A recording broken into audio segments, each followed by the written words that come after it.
During a meeting of the Home Affairs Select Committee, MPs questioned Home Office civil servants about migrant boat crossings in the English Channel.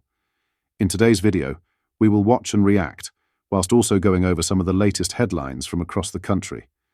But first, hit the like button and subscribe to the channel and join our fast-growing community. Just a quick one to say we do have t-shirts available on our website. We have stuck Farmer and Make Britain Great Again ones. Make sure you check the link in the description or go to britishstand.com. So as stated in the intro, during a meeting of the Home Affairs Select Committee, MPs questioned Home Office civil servants about migrant boat crossings in the English Channel. Have a watch of this.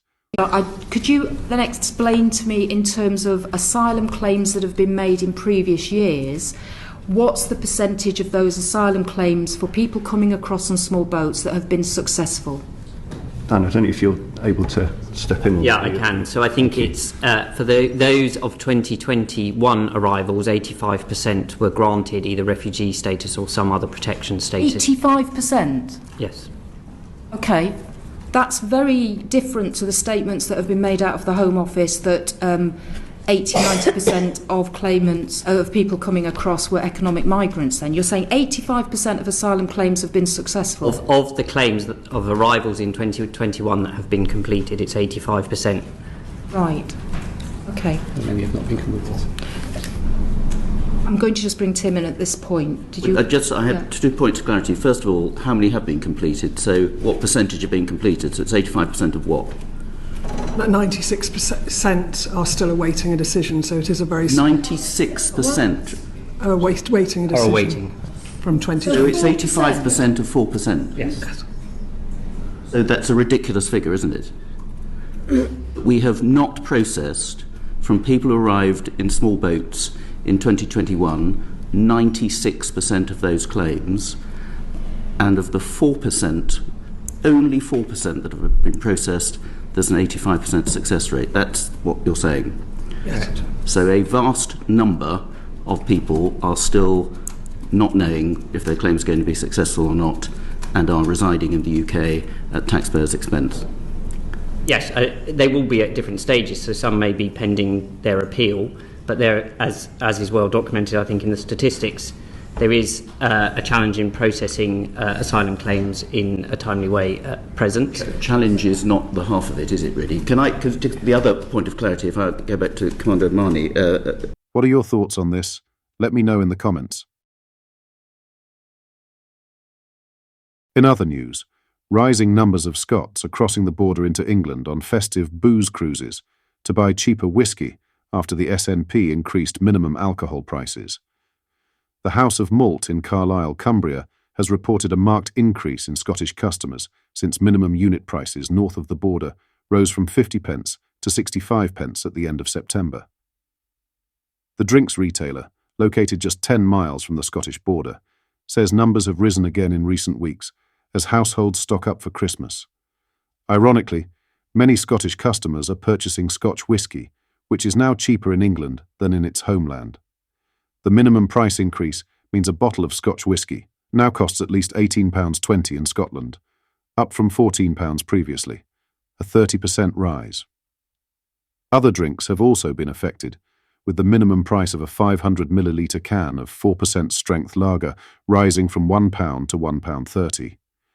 They keep bringing it up. It does seem to be an issue. We always have a bit of a laugh and a joke about it when they come in, said Piers Foster, operations manager at the House of Malt. Foster noted that Scotch whisky was particularly popular among his Scottish customers, who typically purchase several bottles at a time. The shop's website lists 2 blended whiskies that are below Scotland's minimum price. Oliver Mundell, the Conservative MSP for Dumfriesshire, criticised the SNP's minimum pricing policy, saying it had failed in its objectives. Bars and shops just over the border will be toasting the SNP for still being so wedded to their failed minimum unit pricing policy, he said. Not only has this flagship SNP scheme failed to stop alcohol deaths soaring, it is also now meaning tills in England are benefiting instead of ones up here. Official figures from September showed alcohol-related deaths in Scotland had reached their highest level in 15 years. Some 1,277 people died as a result of drink last year, up from 2022 and the worst since 2008, despite the policy's introduction in 2018. SNP Health Secretary Neil Gray defended the policy, citing research that showed positive outcomes. He said, "Research commended by internationally renowned public health experts estimated that our world-leading policy has saved hundreds of lives, likely averted hundreds of alcohol-attributable hospital admissions, and contributed to tackling health inequalities." A Public Health Scotland evaluation found evidence of cross-border purchasing was minimal. "We don't anticipate significant changes to cross-border sales following the increase of the minimum unit price, but we'll keep this under review," Gray added. Lastly, Buckingham Palace has shared the first picture from King Charles's Christmas speech, as the monarch will break tradition. The King's Christmas message, which was recorded in a former hospital chapel, will be broadcast on Christmas Day at 3 p.m. In a break from royal tradition, this year's message was filmed in the Fitzrovia Chapel, London. The Fitzrovia Chapel is a jewel of Byzantine-inspired architecture located in central London. Formerly the Chapel of Middlesex Hospital, it is now a space for quiet reflection, discovery and celebration, connecting diverse communities from all faiths or none. This year marks the first time the Sovereign's Christmas message has been filmed outside a royal residence since 2006, when it was filmed at Southwark Cathedral. The living Christmas tree shown in this year's broadcast was decorated with sustainable decorations, including pine cones, metal bells, twisted glass, and glass baubles. Following the broadcast, the Christmas tree was donated to Croydon BME Forum and Macmillan Cancer Support's Can You See Me project, and will be placed in the Royal Trinity Hospice, Clapham, the oldest hospice in the UK. Queen Camilla has been patron since 2006, and most recently visited the hospice to mark its 130th anniversary in 2021. King Charles posed for the Christmas speech, wearing a navy blazer, a white shirt and a blue patterned tie.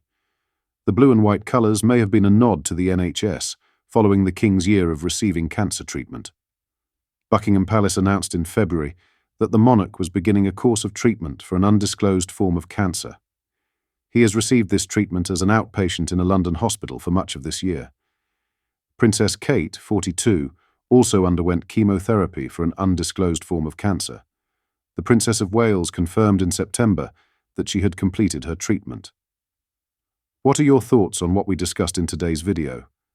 Let me know down in the comments section below. If you've not yet already, make sure you do drop a like on this video and subscribe to the channel for more British content. Thank you. Take care. Goodbye.